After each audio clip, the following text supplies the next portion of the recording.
Amore matek Julie kaneno yup milokangi moji nikanki Wan Luo television ento kongo chake neno wiye madiro ket menino juju.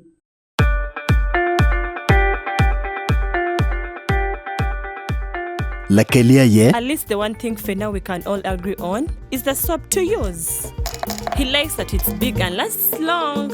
Anti-economy. I like that it keeps my skin smooth. Ate alina echovu. And the children like that. It smells amazing.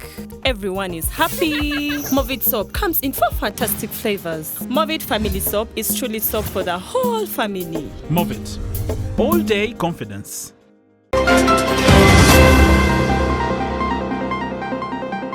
Nanyorome Arua demonstration school gujogo chilling million apara bongwen meyupo choron. So I want to thank the PTA for supporting the school to bring up a nice VIP latrine which we are seeing here today.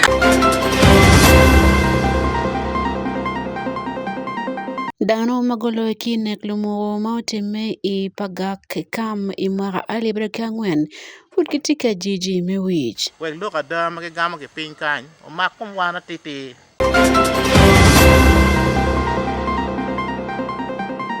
Kadang kimio tam kiweli poko loka ngeme konyo ko yub pagamente me dodo teke chalim palibomane tiana pa me oi mwaka alibario piera ngwen. Target here is to raise it to about $20 billion by 2040. Afoyorini wa utiano matin ajuli nen loka ngemo chino kumpetika warekore kanki Wan Luo television tin chiangwen nendwe achel mejumia boro mwaka alibario ngwen ania sande Akumu. Daro mako woki luen padwi elare dokulo ekinek lumo mauti mei kampaga ke mwaka alibario ngwen matia moro district Kutiri no ajiji me metima pol ke ben let maraja me yelo gen ingene na ngomo ti me jingdula dui LRM gen wani mo let maraja kidong ben jem mo ken futima pol me yelo gen karaman o mer kinon kon men wa kotam grocho wiki jem mo ken mete jor ko mo kon gen mate ko to Allah ko ma me kim ingen lo kinek lo mo ti me eni ma ali werka ngwen ikema pagak matia moro district nim a George Wan Luo television man Ismail Jacob Jones lo ke jomagi Enkili report matut committee yup miloga nge mojui. Ikarame luen padwi LRA. Nek uber katime pol kabir pat mea churim. Kabir mu kene yunge luen man. Gitika no tuan da nyut mogo marajo. Mamo kene dano tamane. Man tie machala duke menek alan. Madwi pa LRA utimum. Pero man benepebo. Kit matie katime kede. Ipagak. Michael Ujok. Dana achen mo wok ke pero padwi LRA. Dok en uruenyo mien ode. Mao no iye tie. Kinero en kaki yero kila tien iye. Ikar madwi pa LRA. Umonyo gi ni da pawya bichen me duma bich. Mwaka liberio kia ngwen. An well gini William di chawane puti kam pekin me keru. Kirong kar chane peyong beru raja de da. Manongo chawa mi tiko chika chuli peyot. Ki wan di matien mo kay mino pongeu ki ngom mo kay matie ba di mo kay no tingo medong ni no ngom wangi ni yeta ni yuno pa mo pe er ko me tan di me pete yot watu pal gang ke ñu ma an be ngara tiel atigi pe so atiga no ji mo kay tiga te me ko na ma pe be ma lo mi accident ki me ko na o ti metti an po di ba ko na ko da ga ma te ga ma ti ga bi no da ga na Jene pe wany pe ngo ana tia we ko en magini ndo ti ma tia ma pol Florence Achiro dan ma beru e charme kala dima en tie mien dago man makiro ke la tien iye we mena biro wa chi la te na ti en ga wa ti ni ti ma be ne ti ma be chi o la ko nge ira chi o ti ru ana ma do ta ka be ga le ni tam ni be dan mo ta do to word ki yang meri ga do ta do to word mier po be ga le dan du ma ta mo ni pe yo bu le mo ena we ga cham ke ni ti le Kitung chel George Utim la fon me pagak primary school matie la Mogichap County uberu dano matidi karameno dak wajone inoni kum karne kon magamete tika miyo ki gen magi wok e peroman petie ka o bot gien weng. Me ka ba titi. Mano wan ma obere ai di pa ka ma chala pagak. Nge je tala wa dana mo ke bere ka ma kiri en. Pa mer ke ka jo ma kiri en. We look at them ke gam ke pin kan. O ma kum wana titi. Pen pe ka wa na tieni look at da pe gudu wa ma be. Ino lo tala ma nyang ke bere ka dor wi wani. Ki chir ka jo ma don. Gin ma ke timo kune winyo compensation mo ne tika bin. Ara wan ma don wano ne chal gin mi ro pe tinge je wa ka jo na ke timo kuene. Oti terwa nini kino dong gin ene peti gudwa. En to Dennis Lumoy, mai kar mo kar ngej, o beri la tela me kam, ma o beri pagak, o tiro ngo ma o time, I kar ma dwi pa LRA, o monyo ge, ninda pa ya bichel me de ma bich, I mwaka liberi o kia ngwen. Meki ngej ma wadi pa dana ma pogo rueng, ki mina dong, lis moti ke, ki dana pira bich bechel ma dong pogo, ki confirm ni dong ke pera. Jomo ke no wano jomo chie ma ki goyo ki here ma ki luono goro pi. Per yo yat. Jomo ke no chang lo ki du chane ki gang. Jomo ke ne ma no ki chang ki lo ki du be ro ki cha ma lo no be ko ki pere. En to dana mo kene ma bene guwore peko man, wajo ni kum kan gi tiki luor ma tek tutwale ka ngolo pi a chel, mak luoni goro pi, makar mo kene tika weko dano tika rueny mapol tutwan. Pi man malope kilok ma dano magigo wajo, ikar me lueny pa dwi LRA, mao monyo kaberu mene mwaka liberio kia ngwen, gunero dano mapol tutwan tak mo kene kiber ka go tok ki kila dok. Wan Luo TV, uloko ki dano mo kene.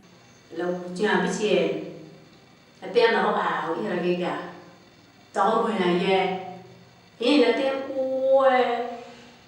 Temburni na rio, lugu mana ino la tena o pikirika. Upele ki wani yo no ya be di mata kaki inga jari ti bore yo kuma ine kamera di du mana ngeni jari ti ngeni we umbe no Atena area na mani me down ne atena ma apa de cire na area na me down ne kun ti kire e se la lwa o ti na tem ene ke na cha ba area ne tiene o puro luo pa no na tem tiene tem pero wa se le o che gambe se police Ikabera chele bene, dano mo kene bene gitie ka wachi, kum kane ginero ngwen agoro, tie ka chwe di cheng chawa ngwen meo diko, gina chel ma pat tutwan, ite kwar me chule pien agoro, ngene ma chalo ngwen achel, ma chwe I jewom. Hento Helen Omon, ri tali ke kal kwara chule, wajo ngo mabiro, lu odi magi, umir gutim mirwenyo, lekman marajunim. Kikwangi, kitum, kakitum unyo kimoyo, chino utioko, pero meche tamu wen. Bega, ramo konyo, to, no kwan kimoyo. No kwan kimoyo nyo kitumo. Tiang, yupo atlega, eno ni kibi yupo enu wichiru, eno ni. Kuri bi no ni chiang, tika yelo dano, nyo dano tika gwen, pia gwen wanga, kwa chwe la gwen. Dano, uchia kube ping, idok gangi, yobi, mok kip men lega pi joni, eno ni. Idok atika chele chele. Ento Lumoy, mao ber la tela me kam pagak, uchako tam, umir ki get gang lega, unyo gang kwan, ikabedo menom. Bien. Eno yoni tika ka mo ma lo ne tek. Chi meno ene ma chalo tera o tia mero ni. Wa non kare, wa ruate ki lo ti requaro, wa bet pin kilo tela dini. We ka twere ka e bero lega chu be lega ma dit. Ma gano ti mo ke. Dano magidong gitika luongamente, mekatika konyogi, wek pekoman o ya gikinem. Pi Wan Luo TV, Yamoro District, and Ismail Jacob Jones.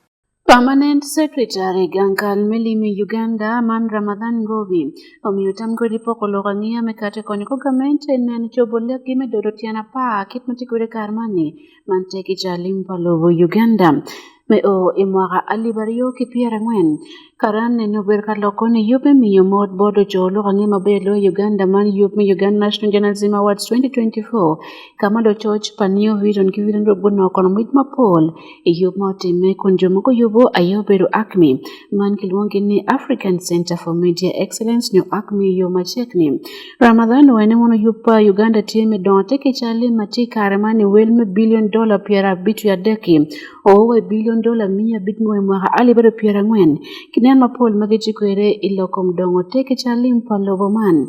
Patiki report matuti kumyopman kidma warakwere kibole choch pa Wan Luo television Kampala man Fred Kajubi. Give you my necklace, give you my last cash, touch it, pass me the dutchie. Pretty girl, come wine on the cocky. 10 toes, one girl, make it. Malupe Kilok pa Permanent Secretary Gangal me limi Uganda. Teke chalim palomano miro dodeme oi mwaka alibro pierangwani tiana pa ni yaki $1 billion pier bichu ya dek umiro owe $1 billion mia beach. Gobi wani mo neno giti wi angwen madome loko jami man ayeti loko mkelo tikichuma ikomfu kidong yubu jami maobo kelo limo duk man $1 billion piera rio.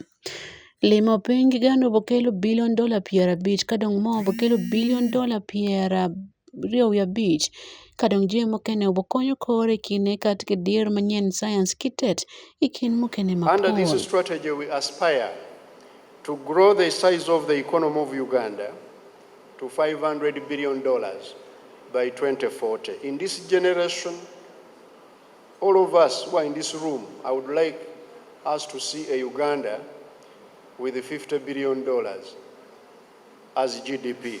We are now at $53 billion.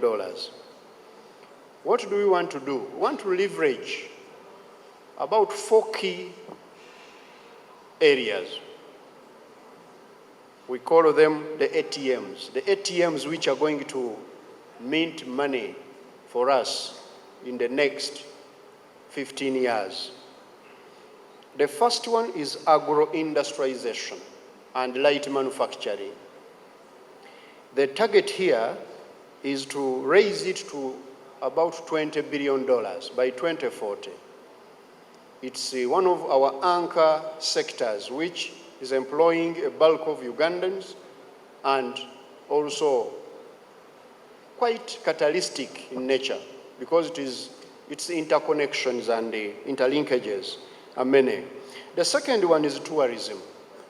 We would want to promote tourism in a different way. And here, the target is to see that by 2040, our tourism sector is bringing in $50 billion. The mineral-based manufacturing, we want to develop our petrochemical industry, which the SINOC and other partners I've seen here are right now developing. The target here is $25 billion. Science, technology, and innovation, including ICT and all those jigs which the younger people are looking for or forward to. And we are looking at this as a multiplier sector, an anchor program which is going to create economy-wide impact or multiplier effects. And we would want to see it promoted. Gobi wani mon gitiko on kineno meneni kikela lawa madito twal wek mano time. Miyo kone neno man imwaka alibareo piara ngwen ni mono gitiki jemia abiyan mapige tego magobo neni kelo ye kono jini mapige tego pe anyola Uganda we oti ni woki yot kom kifonye jingo baberu kiberu tiye padano kany meberu kona gonya don lobe lokom gur ki jemo kene kibene dongo lokom katiki dier manyen nyayo tikilonyo ikin dano ikin mokene mapol. We want to green up by preserving and growing environmental assets of Uganda. We want also to link up by developing and deepening regional value chains and cross-border infrastructure connectivity for market access and market penetration. We have identified 7 key priorities for us to start leveraging our tenfold growth. The 7 key priorities are investing in the people of Uganda through education, health, provision of clean water and production, as well as social protection. We would want to also invest more in peace and stability of the country, but also in the security of lives and property for all of the people of Uganda. Road maintenance, revamping the infrastructure in the Greater Kampala metropolitan area, building our meter gauge railway as well as the standard gauge railway to reduce bulk transport cost from the sea. We want also to invest in the knowledge economy by putting more money in areas of research, innovation, as well as development. We want to invest more in value addition. Those with opportunity to add value, we are ready to support, and we've already communicated this, so that we can leverage the existing infrastructure. We want also to prioritize wealth creation initiatives. We would want to see every Ugandan making some money for themselves.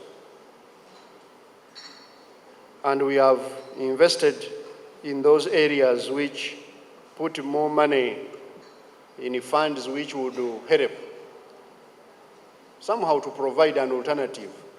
If Stanbic can give you money to trade, which we call working capital, government should be able to provide you with the capital which is patient and a bit of a low cost to invest in the capital investment, in the machinery, in the civil works, because those take a little bit longer. Stanbic finds it a little difficult to give you that money because they are using short-term finance. You know, in Uganda, most of the money we have in the banks, those of us in this room, are demand deposits. We put on current account. Even those who open a savings account, they ask for ATM card. You save in the morning, you withdraw in the afternoon. So Stanbic does not have enough leverage to give you that money longer term. So government comes in to bridge that gap, not competing with Stanbic, but complementing, so that we can be able to create wealth. And lastly, we want to manage the natural disasters more effectively and also address regional and international commitments. We commend you. Endo legolo cholo kange meripe gamete kabeno fo egin pineno makiti kwere lobo man metim jima pigi tego wek ni mono Uganda kilweni kom cham chana ni yoke yar kamaling lu cham chan ke bene ngiyo koli makimiyo man muchoro malwak jogo. For exposing corruption. I would want to commend you as media. And as His Excellency promised you, this fight of corruption, against corruption, is on, and I want to tell you the truth. We are getting better, and with your support, we shall stamp out this vice from this country. No cholo kangia pan vision group mago bedo koni yup man makoloyo mita yo bedo Joshua Kato oloyo kan lokom choyo lokangia ikamfu. Mary Karogava ki Henry Sekanjako goloyo kone kom choyo lokangia kom chui bibie.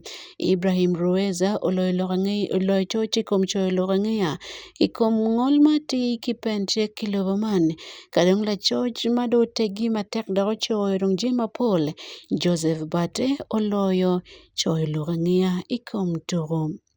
Gino loro kitma lot mameki obedo kwere. This award means a lot to me. It means the empowerment and the future prospects are now well defined.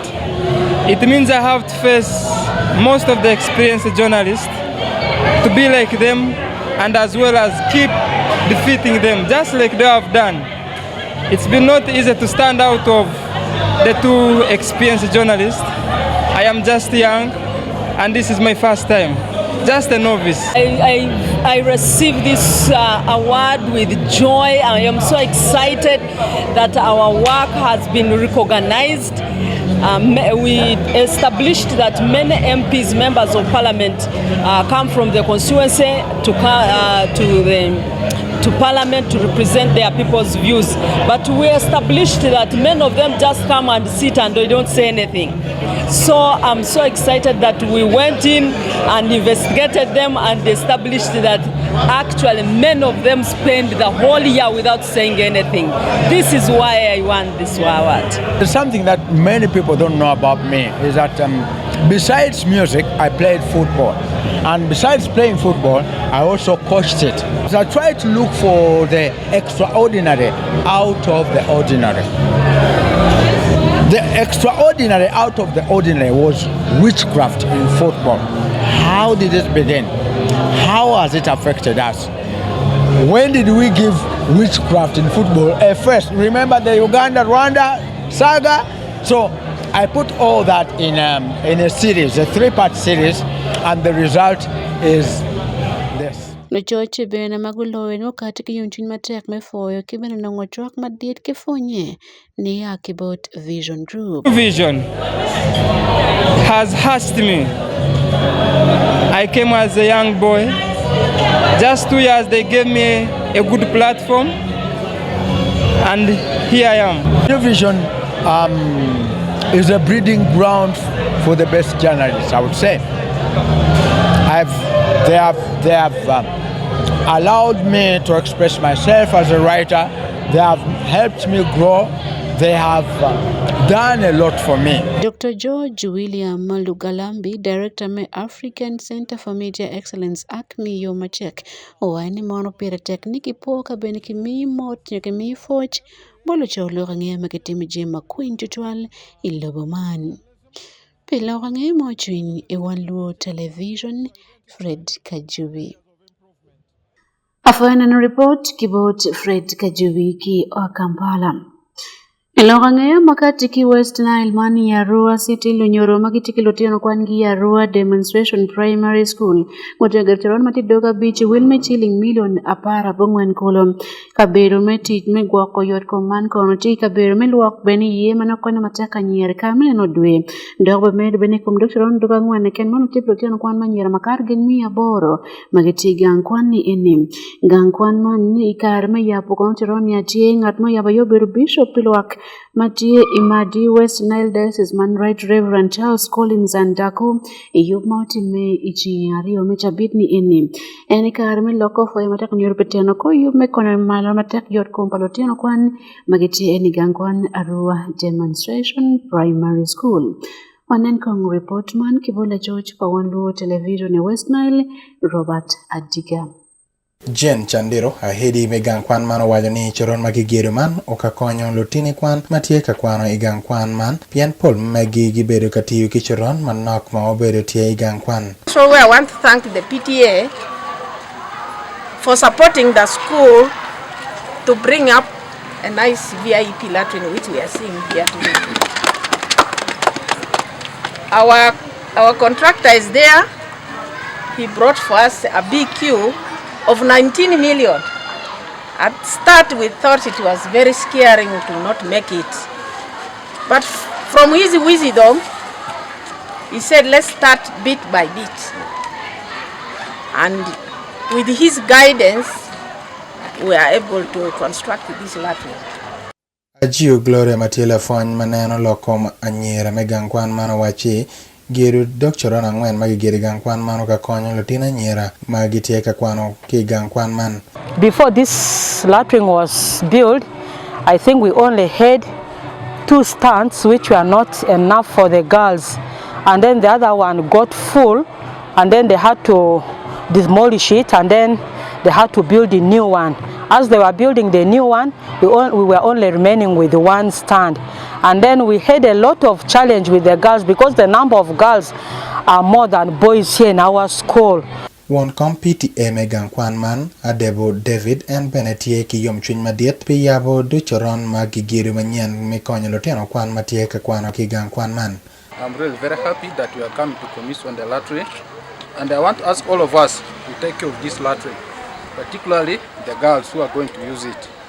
To make sure that the lottery should be clean. Our cleaners here should take care of this lottery. They should make that sure the lottery is very clean.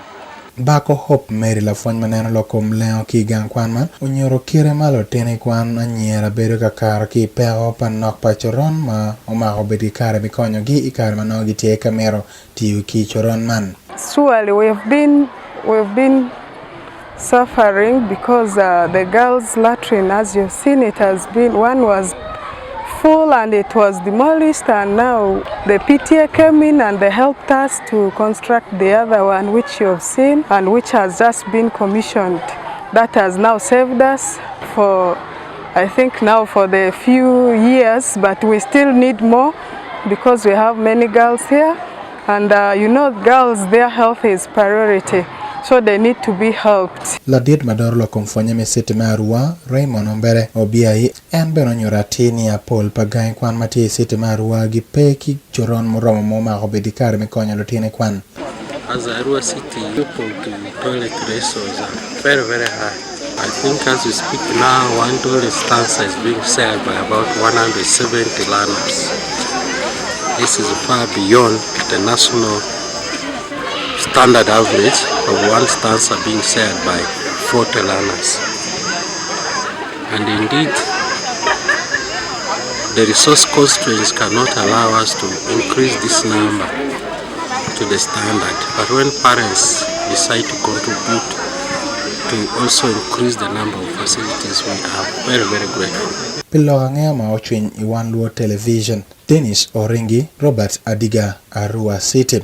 Ilongang'eyo makati ki Gulu City gogo mateko berutie ot kansil ma city mani chiadek ikarmano kansil go chako penwi ka cheme atete ngoma utimi ketme tiko kelimi mwakali matima do tumeni alibero piro wadek alibero piro ngwen Igulu City geno wani mono me atete to kono die moti wa gen kom go bero pera tika lakweti lokinyim project ya pegien mageti kansil wa go pena do ot metete ko mabeka cheme ko tika lokbot gen onyobot dana makitena gen moken mapat project kongine ngomo time duju I cancel Igulu City kino jemu kena motin pe download pilwak maika beruman imwali madoti otumwogoni patiki report man matut kibot Ismail Jacob Johnson bertika choka me cancel motin me chadek Igulu City Councilors mukene ikare me kachoke man gupenyo wigi kache me atika miyu yedgi gen mauti me city unyo tika kwano ne akwana piani en tika tiki nyonyo pamono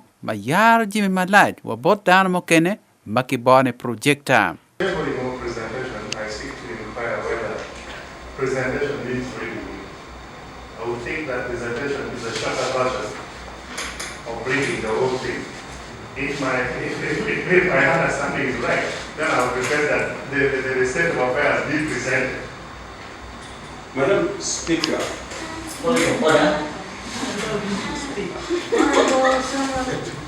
Madam Speaker, it is linguistic twisting of the council.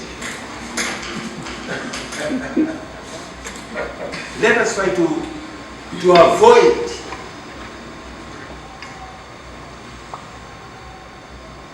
language which may derail the council. Madam Speaker, I will move a motion that Your Worship the Mayor continue with what he's doing. Honorable David Unenchan, Mathieu Councilor Machung Pilwak Mela Yibi, Iba Dega Levi Division, Igulu City, Openyo Menyang, Kache, Mea Tika Kwano Gen Ma Eno Choyo, Dok Bene Opoko Wiye Mokene, Bot Gen Machado, Lumema Mekan Chill.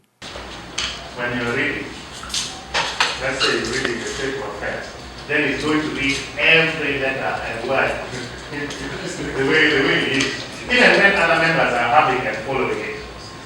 But when he's presenting Well knowing that members already have copies, he only highlights key things. That is my understanding of the presentation. So it wouldn't necessarily entail reading the entire word by word in the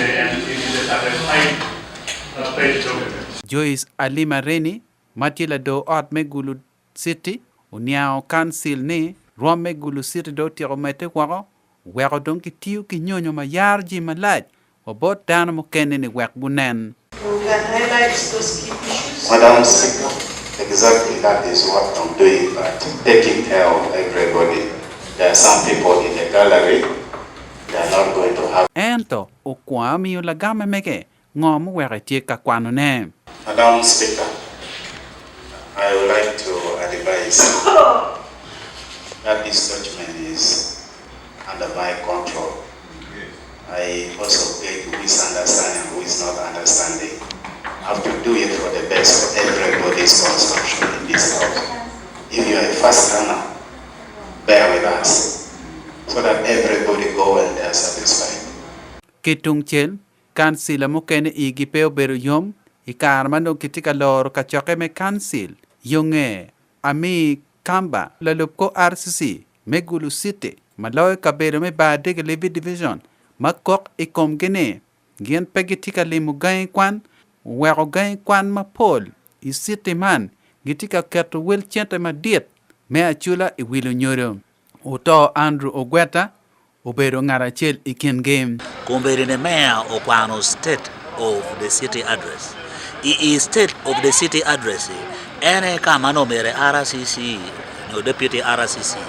Konemni ekero lok mamege kodonye man ini biono ka dotowa niya watika charging schools PTA well balamal wadek chwala lotiene kada training kijemi mogo mateno teno makwa loka youth development dok wajo ne wano ti wele school ka ire chere gangkwan in peneno nyengwa visitors book wano ake gan kwan ego RCC tie wele gangkwan ko kane kumroto kwan ne ko menano ne kwan te mabe chi report wa kate kita school tekere and report ma RCC dwago bod government pat ki report wa man odio lado ot Megulu City me wacha tieni kachoke matie kabina nyim gibe miyo kar ki office pa RCC me miyo lok mamaro lok kum kit ma city tie kwedem. This concern on the issue of UPE.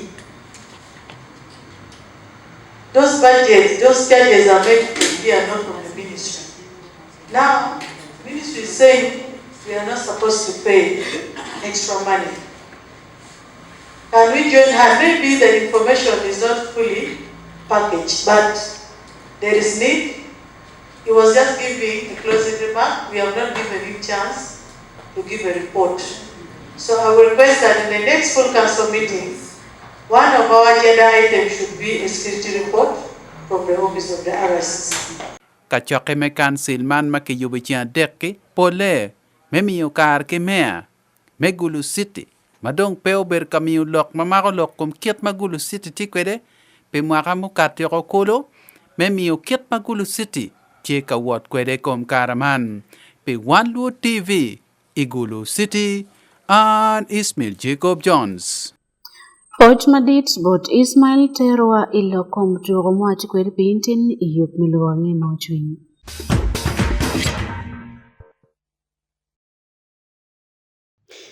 Yele palobo Uganda IPM turo me Paris 2024 Olympics tika mede diri chia beach kijema Paul. Lakwang madong tiri loyo Uganda Jesse Sengozi boberu tie kono ka PM freestyle category me mita 100. Lungwet pa Uganda ben go boberu tie keyor medwaro medila modire ni ikwa ingwech adek ma pat. Turo machel boberu kono ngwech round machel pamon me mita aliba beach. Kamanyo Uganda bokalo turo adek man Belinda Chemutai, Esther Chabet Kidong Joy Cheptoyek mago beru tie PM ni enim. Ingeye ingwech round machel man hit me mita 100 oberu tie kiutera machon ma oloyo ko ingwech ma okaro man Halima Nakai. En obichel kaneno kit midwaro medila pingwech me mita 100 man pamoni. Ituro mo kene kono ma en ber ka yupi ye mateko yupi ya Amerika doko wani moni bineno kono kit me katu kono oteka ituro mo kene ket mo time kwere imwaka libario kia para bungweni. Naka yupi matek kono toro rekod tieki rekod me dakika achiel second piera bichu ya biro kidong microsecond ni piera bichu ya bichel. Ng'wech mokene madit lo ichi abidiri ayiti ng'wech magi kiman faino me mita aliba papa cho kama team captain Joshua Cheptegei, Jacob Kiplimo kidong Martin Magengo Kiprotich gubuneno kit medwaro meti la mokwa palobo Uganda eni dugni enim. Inge mwaka mapol mokare ng'ech Uganda ngulo emedi la pau ya chili Olympic abiro akono kibot lung'wech kadong mokene gwa kibot ludong bunia man epiem mapapat me Olympic. Epiem me mwaka man ne ng'at mo iken mo no medi la mola bodu pare ki chiling milion 100 silver kelo chiling milion 50 kadong bronze la loyone no chiling milion 30 man food pat to 12 gilima kubuno mapat endo chene mano akibot gankal me fonye kituro kachel ki National Council of Sports. Kiplimo gen ki Cheptegei goloyo bronze ki silver kore turo matima gi kimane Tokyo kadong wangi wengti neno kit meloyo turo nyomedi la mokene ing'wech ma obutime dirichi abich i Paris ilabo France. Pelora ng'e mochiny i Wan Luo television ania Sunday Akumu.